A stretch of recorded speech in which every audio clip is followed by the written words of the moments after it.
in this room. So let's listen into this here on Live Now from Fox as we dive into this live event from Washington, D.C.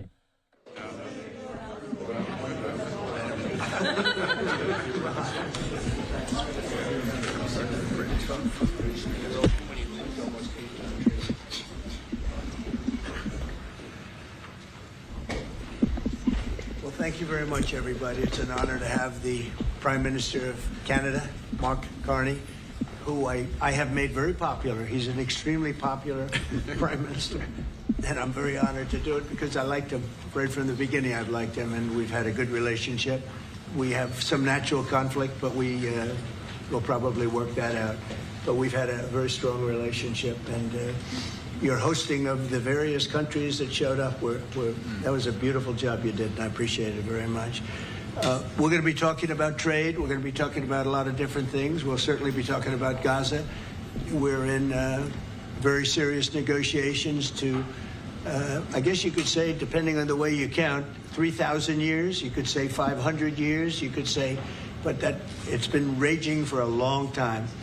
And I think there's a possibility that we could have peace in the Middle East. It's something even beyond the Gaza situation. We want a release of the hostages immediately, etc. And so our team is over there now. Another team just left, and other countries, literally every country in the world has supported the plan. Yep. I don't think there's anybody that hasn't, actually, not that I've seen. But there's a real chance that we could do something, so you may have some questions on that later. But in the meantime, we'll spend some time and we'll make some deals and we'll do some things that are good for both of our countries.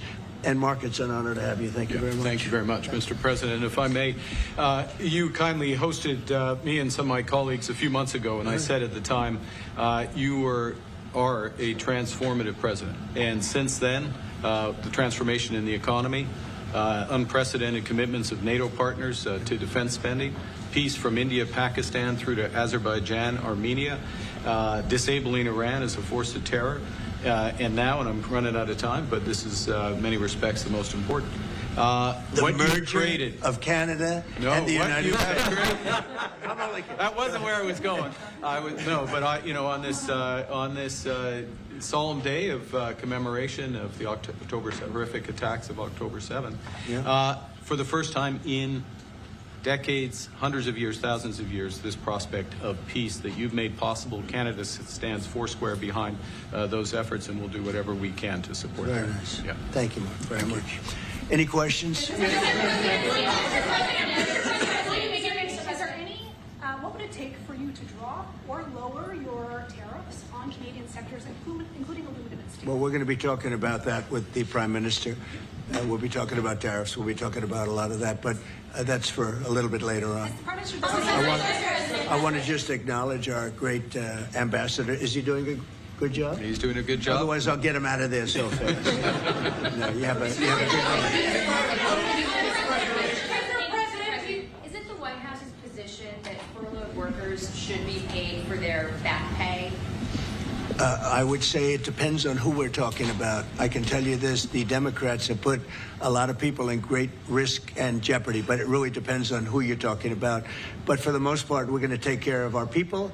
There are some people that really don't deserve to be taken care of, and we'll take care of them in a different way.